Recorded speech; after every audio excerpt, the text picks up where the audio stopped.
오늘 함께할 말씀은 두 곳을 보도록 하겠습니다. 먼저 히브리서 11장 7절과 사도행전 8장 1절 말씀입니다. 그럼 시간을 드릴 테니 꼼꼼히 읽고 묵상해 보시길 바랍니다.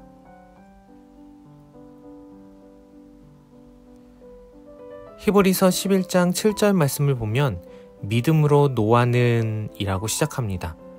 분명 노아는 믿음으로 구원받아 살아남았던 사람입니다.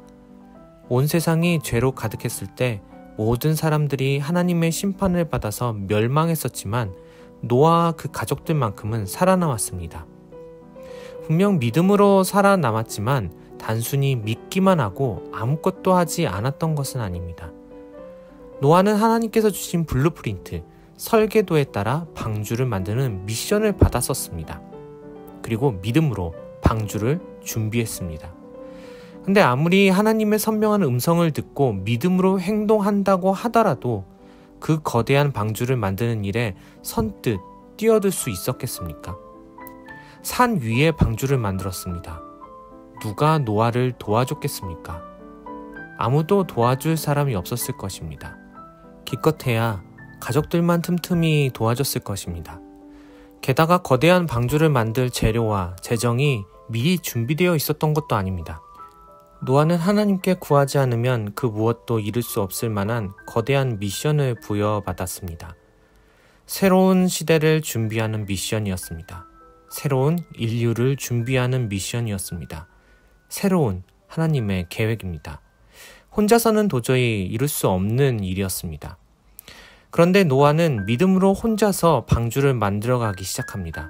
당연히 하나님의 도우심을 구하면서 방주를 만들어 갔을 테고요. 하나님은 노아에게 도우심을 베풀어 주셨을 것입니다. 오늘날 방주를 가리켜 교회의 모형으로 말하곤 합니다. 하나님께서 인류 구원을 이루시기 위해 사용하셨던 방법이 방주였습니다. 교회가 바로 그런 역할을 합니다. 이 시대에 유일하게 구원을 이루기 위해 쓰임받는 통로가 교회입니다. 그런데 그 교회를 이루는 것이 쉽지가 않습니다. 방주를 만들기 위해 많은 사람과 재료와 시간이 필요했던 것처럼 오늘날 우리 교회들도 교회를 이루기 위해 많은 사람들의 도움과 물질적인 필요와 시간의 동원을 필요로 합니다. 그 무엇보다도 첫 번째 발을 떼는 사람이 반드시 있어야 합니다. 노아처럼요. 이렇게 힘겹게 만들어진 방주, 교회는 다음과 같은 세 가지 부르심, 세 가지 콜링의 기능을 담당하고 있습니다. 창세기 6장부터 나오는 노아의 방주 이야기를 가만히 들여다보면 세 가지의 부르심을 우리가 볼 수 있는데요. 그 첫 번째 부르심, 첫 번째 콜링이 바로 콜링 아웃, 불러 모으심입니다. 세상 곳곳에 흩어져 있던 모든 동물들을 콜링 아웃, 호출해서 방주로 불러 모으십니다. 하나님은 구원받은 하나님의 백성들을 교회로 불러 모으십니다. 세상에 잠식되지 않도록 교회로 불러 모으셔서 살리십니다. 이것이 교회의 첫 번째 기능이기도 하죠. 두 번째로 방주는 콜링 업, 훈련을 위해 모입니다. 방주는 훈련의 공간입니다. 함께 어울리고 함께 부딪히고 함께 인내하는 공동체입니다. 방주 안에 수많은 동물들이 서로 배려하지 않고 낮이나 밤이나 울부짖는다면, 서로 공격한다면, 난 방주 앞자리가 좋으니까 앞으로 가겠다고 모두가 앞으로만 몰려든다면 방주는 어떻게 되겠습니까? 분쟁과 다툼만 가득할 테고요. 그리고 아무리 안정적으로 만들어졌다 할지라도 기울어질 수밖에 없을 것입니다.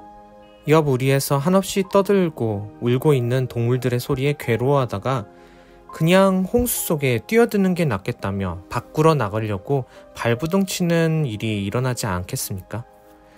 교회는 훈련이 필요하고 훈련이 이루어져야 하는 곳입니다. 하나님 한 분만을 위해서 함께 하나의 마음으로 나아갈 수 있는 공동체여야 합니다.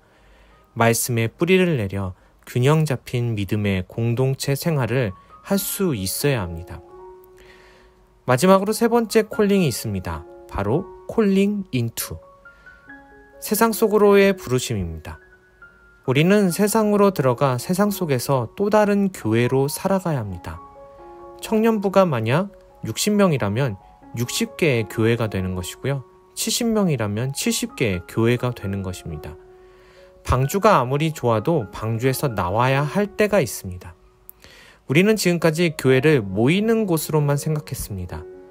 우리가 세상 속에 들어가 교회가 되는 역할을 잊어왔기 때문에 코로나로 인해 교회에 오지 못했을 때 신앙이 추락하는 모습을 볼 수 있었습니다. 코로나 이후 새롭게 다가올 시대를 교회는 어떻게 맞이해야 합니까? 이제는 세상 속으로 흩어지는 교회 개념을 확실하게 인식해야 합니다. 기독교가 전 세계로 확장될 수 있었던 데에는 그만한 원인이 있었습니다. 오늘의 또 다른 말씀인 사도행전 8장 1절 말씀을 보십시오. 예루살렘에 있는 교회에 큰 박해가 있어 사도 외에는 다 유대와 사마리아 모든 땅으로 흩어지니라. 세상의 박해가 커지다 보니 예루살렘 교회가 유대와 사마리아 그리고 모든 땅으로 흩어지는 모습을 보게 됩니다. 사도들은 박해의 현장에 남아 있습니다. 하지만 다른 성도들은 모두 뿔뿔이 흩어집니다. 엄청난 박해로 교회가 모일 수 없게 되니까 어쩔 수 없이 흩어지게 되었는데 이 흩어짐으로 인해서 사도행전 1장 8절 말씀이 성취가 됩니다. 우리가 잘 알고 있는 말씀이죠. 오직 성령이 너희에게 임하시면 너희가 권능을 받고 예루살렘과 온 유대와 사마리아와 땅끝까지 이르러 내 증인이 되리라 하시니라. 만약 예루살렘 교회가 박해가 없었다면 어쩌면 예루살렘 교회만 거대하게 있고 세상 곳곳에는 교회가 없었을지도 모릅니다. 어쩌면 오늘 우리들은 복음을 듣지 못했을 수도 있습니다. 만약 코로나로 인해 우리가 교회에 가지 못하고 믿음의 사람들이 모이는 데 있어서 사회적인 어려움을 겪지 않았다면 우리는 교회가 무엇인지, 무엇이 바른 교회인지 생각해 볼 겨를도 없었을지도 모릅니다. 그리고 세상 속에서 교회로서의 나 자신의 모습을 망각하고 살아갔을지도 모릅니다. 새롭게 다가올 포스트 코로나 시대, 아니 그 무엇이 우리들에게 닥쳐와 어떠한 새로운 시대가 열린다 할지라도 교회의 이 세 가지 부르심, 콜링아웃, 불러 모으심과 콜링업, 양육함과 콜링인투, 세상으로 들어가 교회로서 살아가는 그 부르심을 제대로 감당할 수만 있다면 오히려 복음은 더 멀리, 더 깊이 전파될 것이고 우리 개개인의 신앙은 더욱 성숙할 것입니다. 새로운 시대를 준비하는 우리 새해 공동체 여러분, 바른 교회를 만들어 가는데 그 첫 발을 내디딜 수 있는 우리 청년들이 될 수 있기를 바랍니다. 그리고 세 가지 부르심에 맞춰 살아감으로 시대를 뛰어넘는 참된 교회가 될 수 있기를 간절히 바랍니다.